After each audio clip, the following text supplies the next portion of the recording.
નમસ્કાર, બુલેટિનમાં આપનું સ્વાગત છે। બુલેટિનમાં સૌપ્રથમ વાત કરીશું બાળકોની। જી હા, ત્રીજી લહેર આવવા જઈ રહી છે। આ તમામની વચ્ચે અલગ અલગ રિપોર્ટ સામે આવી રહ્યા છે, જેમાં એવું કહેવામાં આવી રહ્યું છે કે બાળકો ઉપર ખાસું એવું જોખમ છે। તો આજે તેના જ વિશે આપણે ડોક્ટર્સની સાથે ચર્ચા કરીશું। બાળકો પર ત્રીજી લહેરનો કેટલો ખતરો। આપણી સાથે અત્યારે ડોક્ટર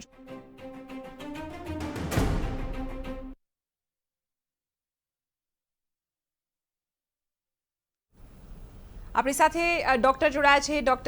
ડોક્ટર હેતલ વોરા જોડાયા છે, જેઓ પીડિયાટ્રિશિયન છે। આપનું સ્વાગત છે ડોક્ટર હેતલ। મારો સૌથી પહેલો સવાલ આપને એ છે કે એક તરફ એમ્સના જે ડાયરેક્ટર છે તેમનું કહેવું છે કે થર્ડ વેવથી આમ તો જે બાળકો છે તેમને કોઈ ખતરો નથી, પરંતુ ખતરો ચોક્કસથી જોવામાં આવી રહ્યો છે। અલગ અલગ પ્રકારના જે અત્યારના પ્રિડિક્શન્સ થઈ રહ્યા છે કે બાળકો પર ખતરો છે। આપનું શું માનવું છે, બાળકો કેટલા સુરક્ષિત છે થર્ડ વેવથી અને કેટલા અસુરક્ષિત છે? ડોક્ટર હેતલ।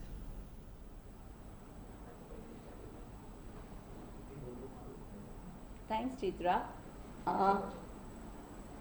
આપણે જાન્યુઆરી મહિનામાં જે સીરો સર્વે થયો હતો એમાં પણ બાળકો 25% પોઝિટિવ આવ્યા હતા, એટલે બાળકોને ખતરો તો છે જ થર્ડ વેવમાં। અને બીજી વસ્તુ એ છે કે ખતરો એટલા માટે વધારે છે કારણ કે એ લોકો સસેપ્ટેબલ હશે, એ લોકોને આપણે વેક્સિન નહીં આપી હોય, જ્યારે મેજોરિટી પોર્શનને આપણે વેક્સિન આપી ચૂક્યા હોઈશું। એટલે બીજું કારણ એ છે કે બાળકોમાં ખતરો એટલે વધારે છે। બિલકુલ। નેક્સ્ટ મારો એ સવાલ રહેશે કે બાળકોમાં આમ તો એવું પહેલી વેવમાં એટલો બધો ખતરો નહોતો, બીજી વેવમાં ખાસ સૌથી વધારે જે યુવાનો છે એટલે કે બાળકોના માતા પિતાઓ પણ એટલા મોટા પ્રમાણમાં સંક્રમિત થયા છે, તો શું એમના તરફથી બાળકોમાં સંક્રમણ ફેલાય અથવા તો સ્પ્રેડ થાય એવા કોઈ ચાન્સીસ આપને દેખાઈ રહ્યા છે? એ ચાન્સીસ કેટલા વધુ હોઈ શકે છે? ડોક્ટર હેતલ।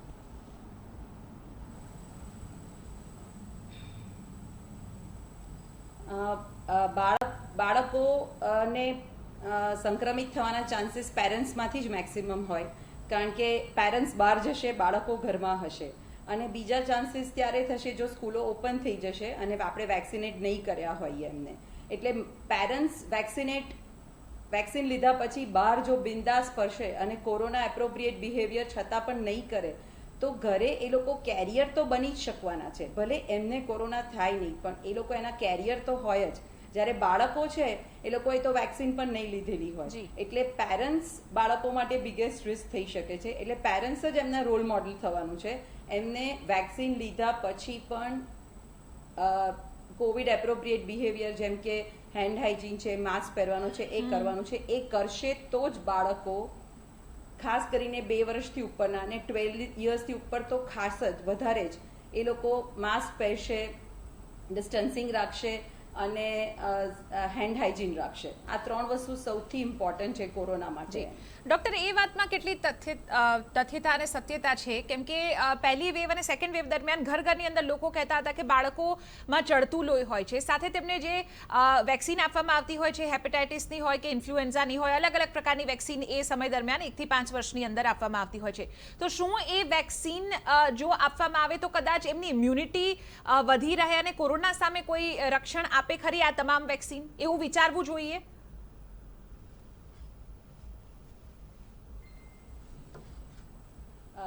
ના ડોક્ટર ના ચિત્રા, એ પોસિબલ જ નથી। નહીતર તો આપણે એક વેક્સિનથી બીજા કોઈ ડિઝીઝને આપણે કવર જ ના કરી શકીએ। એટલે કોઈ પોસિબિલિટી જ નથી। ઇવન ફ્લૂ વેક્સિન, જે આપણે કોમન ફ્લૂ અને સ્વાઇન ફ્લૂની સામે પણ આપણે જે બાળકોને આપીએ છીએ, એ પણ કોરોના સામે કોઈ રક્ષણ નથી આપતી। આપણી immune system infection specific, virus specific અને જંતુ સ્પેસિફિક છે, એટલે આપણે એને સ્પેસિફિક જ આપવી પડે એને વેક્સિન। તો ડોક્ટર હેતલ, કઈ રીતે બાળકોને સમજાવી શકાય? કારણ કે બાળકો એવા ચંચળ પ્રકૃતિના હોય છે, હવે બાળકોને સમજાવવું અઘરું છે। આપણા મોટેરાઓને પણ લગભગ 1 વર્ષ થયો હતો માસ્કને રેગ્યુલરાઇઝ કરવા માટે અથવા તો સોશિયલ ડિસ્ટન્સ જાળવવા માટે, હજુ પણ એ તકલીફ અનેક લોકોને થઈ રહ્યું છે। તો બાળકોને કઈ રીતે સમજાવવામાં આવશે? કેટલું અઘરું બની રહેશે આ થર્ડ વેવ? ડોક્ટર હેતલ।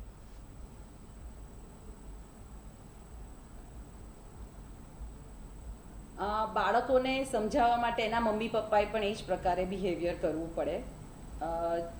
જેમ જેમ કેસીસ ઓછા થશે એમ પાછું જો આપણે એ જ રીતે ગેધરિંગ કરીશું, એ જ રીતે માસ્ક નહીં પહેરીએ, તો બાળકો પણ એ જ શીખવાના છે. જે આપણે કરીશું એ જ બાળકો શીખશે.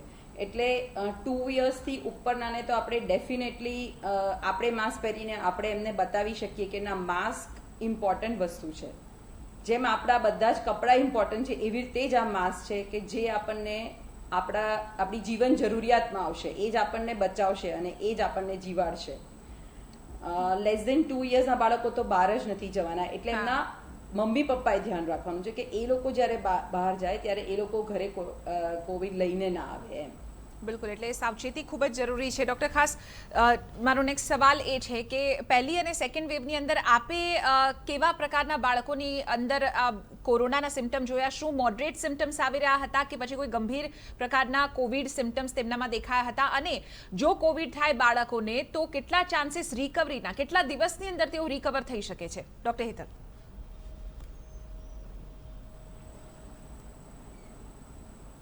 ફર્સ્ટ વેવમાં તો ખૂબ જ ઓછા બાળકો હતા. લાઈક પર્સન્ટેજ વાઇઝ જોઈએ તો એડલ્ટ કરતાં કદાચ 0.5 કે 1% ચિલ્ડ્રન અફેક્ટેડ. સેકન્ડ વેવમાં આવ્યા ઘણા બધા બાળકો આવ્યા. જેમ કે તમે કીધું કે એક ઘરમાં આખું ફેમિલી અફેક્ટેડ હોય તો એની સાથે બાળક પણ અફેક્ટ થતું હતું.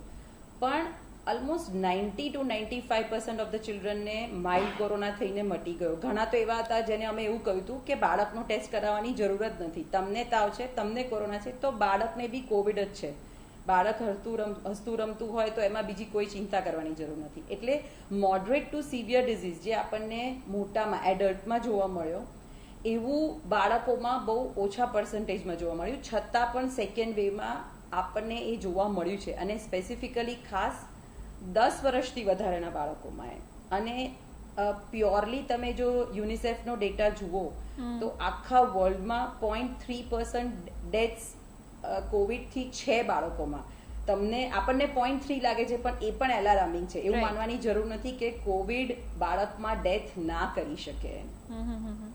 બિલકુલ, એટલે આને ખૂબ જ જી ધ પોઈન્ટ ઇઝ કે ભલે બાળકમાં કોમોર્બિડ કન્ડિશન ના હોય. જી ડોક્ટર. એ લોકોને પણ સિવિયર ડિઝીઝ થઈ શકે છે. બિલકુલ. ડૉક્ટર, ખાસ વેક્સિનની વાત કરીએ. નેઝલ વેક્સિનની અત્યારે ટ્રાયલ અથવા તો જે રિપોર્ટ સામે આવી રહ્યા છે કે બાળકોને કદાચ ઇન્જેક્ટ ન કરવામાં આવે પણ નેઝલ વેક્સિન આપવામાં આવે, એ કેટલી આશાસ્પદ બાળકો માટે સાબિત થઈ શકે છે? અને કેટલા ડ્યુરેશનની અંદર જો બાળકોને આ વેક્સિન પહોંચાડવામાં આવે, તમામ જે પ્રક્રિયા છે DCGI તરફથી કરવામાં આવે તો થર્ડ વેવથી બચી શકાય, ખાસ તો બાળકો માટે? ડૉક્ટર હેતલ.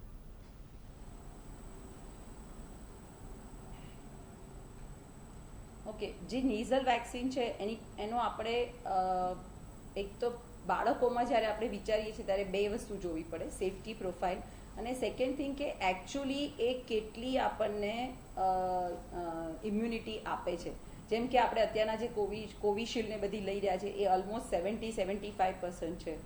અમુક વેક્સિન 80-85% છે. એ બધું ગણીએ તો જો નેઝલ વેક્સિન એ આપે ઇમ્યુનિટી તો જ. અત્યાર સુધીનો ડેટા એવું કહે છે, કારણ કે સ્વાઇન ફ્લૂમાં પણ નેઝલ વેક્સિન આવી હતી પણ એ એટલી સક્સેસફુલ ના ગઈ.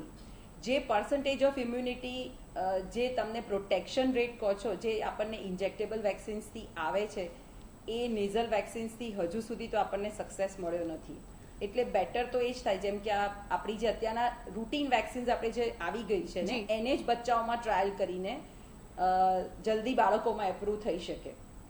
બિલકુલ, એટલે વેક્સિન એક આશાનું કિરણ છે. આપણી સાથે ડૉક્ટર પાર્થ વૈષ્ણવ પણ જોડાઈ ગયા છે, જેઓ માનસિક જે સ્વાસ્થ્ય છે તેને લઈને આપણી સાથે વાતચીત કરશે. ડૉક્ટર પાર્થ, આપનું સ્વાગત છે. સવાલ મારો પહેલા ડૉક્ટર હેતલને એ હતો કે બાળકોનું શરીરનું સ્વાસ્થ્ય કઈ રીતે જાળવવું, પણ શરીરના સ્વાસ્થ્યની સાથે ડૉક્ટર પાર્થ માનસિક સ્વાસ્થ્ય પણ એટલું જ જરૂરી છે. છેલ્લા 1.5 વર્ષથી ઉપરના સમયગાળા દરમિયાન બાળકો ઘરની અંદર જ રહ્યા છે, એકના એક રૂમમાં અથવા તો એકના એક વાતાવરણમાં રહ્યા છે. કોવિડની સિચ્યુએશન ની અંદર કદાચ એ લોકોને ખબર પણ નહીં હોય કે આટલી ખરાબ સિચ્યુએશન છે. આ તમામની વચ્ચે માનસિક સ્વાસ્થ્ય બાળકોનું માતા પિતા કઈ રીતે જાળવે?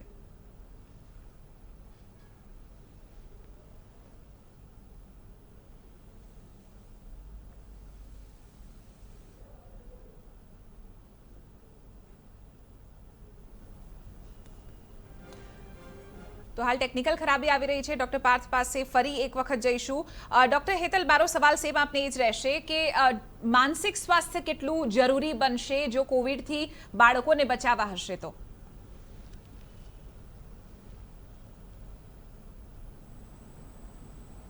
માનસિક સ્વાસ્થ્યથી જ આપણે જંગ જીતાશે એ તો નક્કી જ છે. કોઈ પણ વસ્તુમાં ખાલી ફિઝિકલી આપણે ફિટ રહીશું એ તો ઇમ્પોર્ટન્ટ છે જ નહીં. એટલે અને બાળકોમાં આ વધારે ડિફિકલ્ટ રહેશે કારણ કે આપણે એવું એમને કોન્સ્ટન્ટ સમજાવી નહીં શકીએ.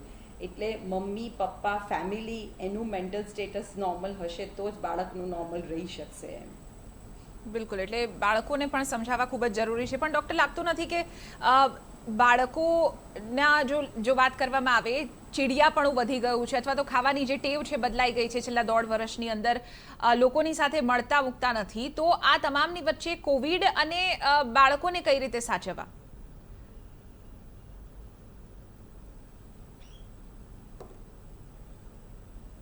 ઘરમાં જ એવું એટમોસ્ફિયર ઊભું કરવું પડે આપણે કે ચલો હવે આપણે સ્ક્રીન ટાઈમ ઓછો કરી કાઢીએ કે ચલ હવે તું આ મૂકી દે, હવે આપણે કંઈક રમીએ. જેમ આપણે વેકેશન જ્યારે કશું જ નહોતું ત્યારે વેકેશનમાં આપણે શું કરતા હતા? રાઈટ, આપણે ગેમ્સ રમતા હતા, ફેમિલી ભેગા થઈને પત્તા રમતા હતા, એક્સરસાઇઝ જોડે કરી શકીએ. એટલે બાળકોને ટૂંકમાં એન્ગેજ રાખવા જરૂરી છે. ડૉક્ટર, પોસ્ટ કોવિડની જો બાળકોની સિચ્યુએશનની વાત કરવામાં આવે તો છેલ્લા 2 વેવની અંદર એવું સામે આવ્યું છે કે બાળકોને જો કોરોના થાય છે તો એ બાદ પોસ્ટ કોવિડ તેમની અંદર ન્યુમોનિયા અથવા તો MIS-C સિન્ડ્રોમ જે છે એ જોવા મળે છે. સામાન્ય લોકો માટે જો સમજવું હોય, MIS-C સિન્ડ્રોમ શું છે અને કઈ રીતે એના લક્ષણોને ઓળખવા જોઈએ, ડૉક્ટર હેતલ?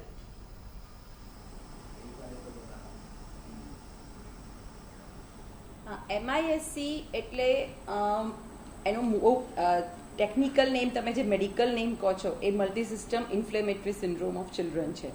હવે આ કોઈ એકદમ નવી વસ્તુ નથી કારણ કે શરીરની તમે સમજો તો એવું છે કે કોઈ પણ નેચરલ ઇન્ફેક્શન તમારા શરીરમાં એવા ચેન્જીસ કરીને જાય કે તમારી પોતાની જ રોગ પ્રતિકારક શક્તિ તમારા નોર્મલ સેલ્સને મારવા માંડે છે. એટલે કોવિડ ઇન્ફેક્શન થાય ત્યારે એ માઇલ્ડ થઈ અને બાળકમાં જતું રહે, એના 2 થી 4 અઠવાડિયામાં આ MIS-C દેખાઈ શકે છે, જેમાં તમારી પોતાની જ રોગ પ્રતિકારક શક્તિ તમારા પોતાના સેલ્સને મારે છે. એટલે એના લીધે ઘણા બધા પ્રોબ્લેમ્સ થાય છે. એનું બહુ જ ઓછો ઇન્સિડન્સ છે, જેમ કે 2 કે 3 પર 1 લાખની પોપ્યુલેશન એવું ગણીએ તો. અને ટાઈમલી જો એ ડિટેક્ટ થાય અને સમયસર તમે જો એની સારવાર કરો તો એ 100% ટ્રીટેબલ છે. એટલે એનાથી ગભરાઈ જવાની કોઈ જરૂર નથી. બિલકુલ, એટલે ક્યોરેબલ છે ખરું, પરંતુ સિમ્ટમ્સ જાણવા ખૂબ જ જરૂરી છે. ડૉક્ટર પાર્થ ફરી એક વખત આપણી સાથે જોડાયા છે. ડૉક્ટર, મારો સવાલ ફરી આપને એ છે કે માતા પિતાને અત્યારે એ જ ગૂંચવણ હશે કે 3rd વેવ આવી રહી છે, બાળકો પર સૌથી વધુ જોખમ છે, એવા અલગ અલગ રિપોર્ટ લોકો વાંચતા હોય છે અને વોટ્સએપથી પણ ફોરવર્ડ્સ જતા હોય છે. આ તમામની વચ્ચે, ઓવરફ્લડેડ ઇન્ફોર્મેશનની વચ્ચે માતા પિતાએ બાળકોને કઈ રીતે મેન્ટલી સ્ટ્રોંગ રાખવા અને એ કેટલું ચેલેન્જિંગ બની રહેશે 3rd વેવ માટે? ડૉક્ટર પાર્થ. સૌથી પહેલા પેનિક ક્રિએટ કરવાનું આપણે બંધ કરવું પડે કે 3rd વેવ એટલે બાળકોને અસર થવાની જ છે. હજી તો શું છે કે આપણે પ્રીડિસ્પોઝિંગ ફેક્ટર્સને બધું જોઈ રહ્યા છીએ. 2nd વેવમાં પણ અમારી જાણમાં ઘણા બધા બાળકોને અસર થઈ હતી, જેના કારણે એમના ઉપર માનસિક અસરો પણ થઈ, જેના માટે પેરેન્ટ્સ એમને મળવા લઈને આવતા હોય છે. આપણે સૌથી પહેલા સમજી લઈએ કે બાળકોના ઇન્ટેલિજન્સ, IQ ડેવલપમેન્ટ માટે પેરેન્ટ્સ સખત હવાતિયા મારતા હોય છે. એના માટેના ટોયઝ, ક્લાસીસ, એજ્યુકેશન સિસ્ટમનો સપોર્ટ લેતા હોય છે. પણ કોઈ પણ બાળકના ઇમ્પોર્ટન્ટ ડેવલપમેન્ટ માટે એક પોઈન્ટ છે સોશિયલ કોશન્ટ, SQ. એટલે કે બાળકનું જો સોશિયલ કોશન્ટ કે સોશિયલ ડેવલપમેન્ટ ના થયું તો આગળ જતા આ બાળકો સમાજમાં એકબીજા જોડે મિક્સ થવામાં, એમની બુદ્ધિનો પૂરો ઉપયોગ કરવામાં કે ઇમોશનલી પોતાની જાતને વ્યક્ત કરવામાં પાછળ પડી જતા હોય છે. કોવિડમાં જે આઇસોલેશન આખું આવ્યું છે કે જેમાં બાળકોએ સ્કૂલે બિલકુલ નથી જવાનું, કારણ કે સ્કૂલ એ માત્ર એજ્યુકેશનની જ જગ્યા નથી, પણ સ્કૂલમાં બાળકોને ટીચર્સ સાથે ઇન્ટરેક્ટ કરવાથી, બીજા ફ્રેન્ડ્સને મળવાથી એક સોશિયલ ડેવલપમેન્ટ પણ થતું હતું. આ સાથે અમુક વખત માટે ઘરનું વાતાવરણ ફેર કે ઘરમાંથી બાળકો બહાર જાય એટલે એમને પણ કંઈક ન્યૂનેસ કોશન્ટ મળે અને પેરેન્ટ્સને પણ કંઈક મોકળાશ મળે. અત્યારે કેવું થઈ રહ્યું છે કે ઘરમાં ને ઘરમાં એકબીજા સાથે રહીને બાળકો અને પેરેન્ટ્સ એકબીજા પર બહુ ચીડિયું વર્તન કરવા માંડ્યા છે.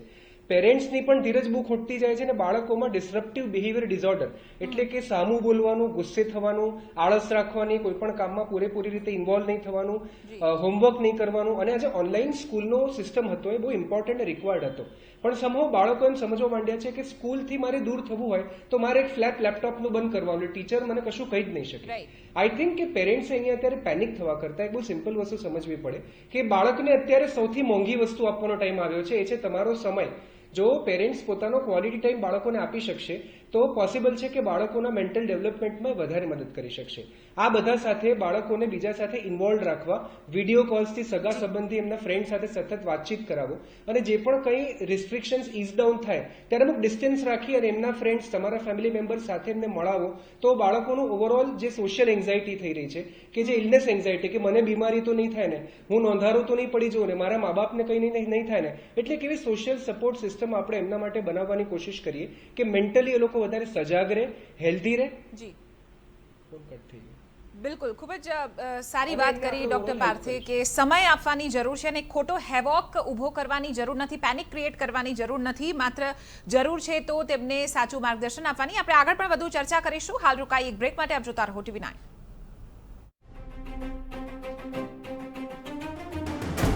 તો થર્ડ વેવ બાળકો માટે આપણે તેની ચિંતા કરી રહ્યા છીએ. ડોક્ટર હેતલ, મારો નેક્સ્ટ સવાલ આપને એ છે કે ખાસ તો જો કોઈ બાળકને કોરોના ડિટેક્ટ થાય છે તો શું એ સમયગાળા દરમિયાન ઘરે એ ટ્રીટેબલ બનતું હોય છે અને કેટલા કિસ્સામાં એ ઘરે ટ્રીટેબલ હોય છે? ડોક્ટર હેતલ.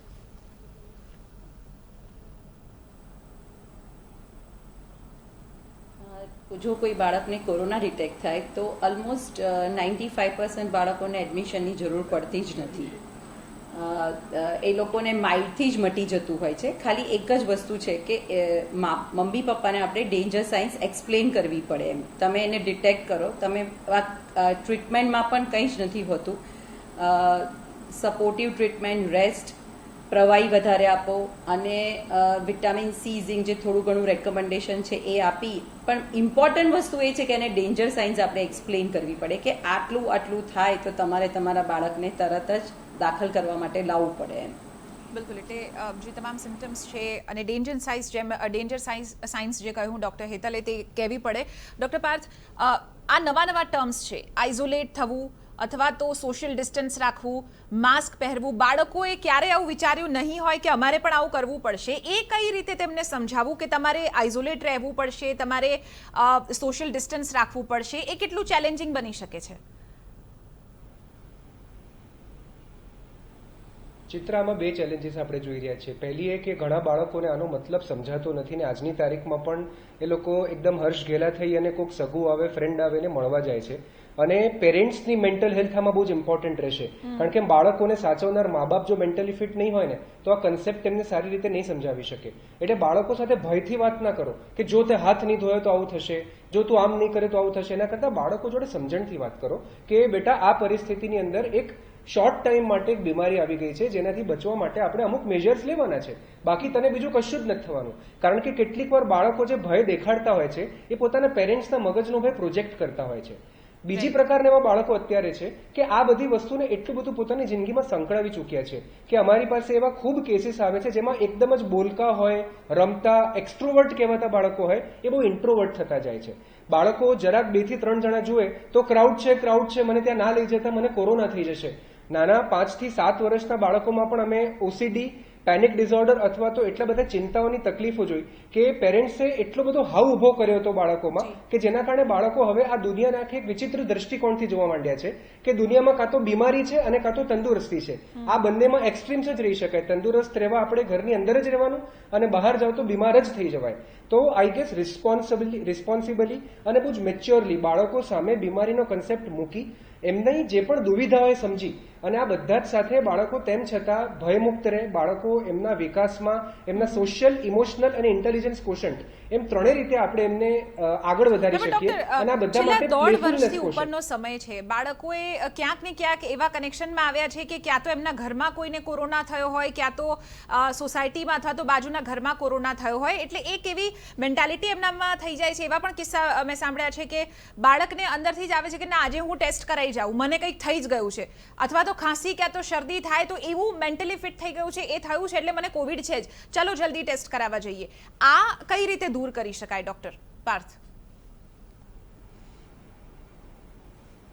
અસંખ્ય કેસીસ અને ઇલનેસ એન્ઝાયટી એટલે કે મને બીમારી થઈ તો નહીં જાય ને એનો ભય. અને આપણે હંમેશા ચર્ચા કરીએ છીએ કે બીમારી કરતાં બીમારીનો ભય માણસના મનને મારી નાખે છે. હવે કોઈ પણ બાળકની જોડે આ કોઈ પણ ચિંતા દૂર કરવી હોય તો એમાં તો કોઈ શંકાને સ્થાન નથી કે ઇનિશિયલ આવતા સિમ્ટમ્સમાં તમારા પીડિયાટ્રિશિયનને મળો, કારણ કે આવતી શરદી ઉધરસ ખાંસી શું છે એ તમારા ગૂગલ ડોક્ટર કે વોટ્સએપ ડોક્ટર પાસેથી જાણવાની કોશિશ ના કરો. મીટ એન એક્સપર્ટ, અને એકવાર ડોક્ટર તમને જણાવી દે કે આટલા ઇન્ટરવલે જ ટેસ્ટ કરવાનો છે અને આ રીતે જ બાળકને રાખવાનું છે, તો બાળકને એની ખુલ્લી સમજણ આપો.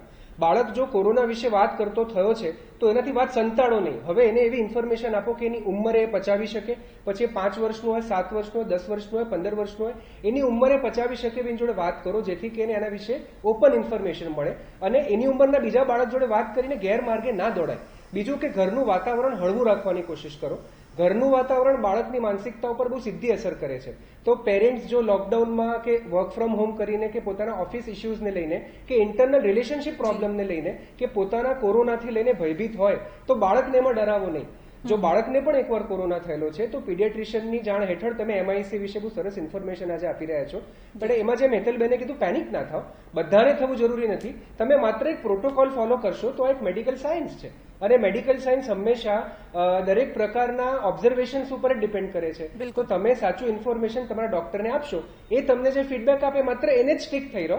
કોઈ નવી ઇન્ફોર્મેશન લઈ ઇન્ફોર્મેશન ઓવરલોડ લઈને જાતે કંઈક વસ્તુ કરવા ના જાઓ. બિલકુલ, એટલે સાચી સમજણ, સતર્કતા અને સાવધાની ખૂબ જ જરૂરી છે. આભાર ડોક્ટર હેતલ અને ડોક્ટર પાર્થ TV9 સાથે જોડાવા બદલ અને દર્શકોને સમજણ આપવા બદલ કે ખોટી પેનિકની સ્થિતિ ઊભી ન કરવી, બાળકોને સમજાવવું કે આખરે સ્થિતિ શું છે અને તેનાથી આપણે જે સોશિયલ ડિસ્ટન્સ છે, માસ્ક છે, એ તમામ જે કોવિડ એપ્રોપ્રિએટ બિહેવિયર છે ચાલુ જ રાખવા પડશે. વેક્સિન લેવી પડશે માતા પિતાએ, તો ત્રીજી લહેર પર એક રીતે કાબુ મેળવી શકાશે અને આપણા બાળકો પણ સુરક્ષિત રહી શકે છે. રોકાઈ એક બ્રેક માટે, આપ જોતા રહો TV9.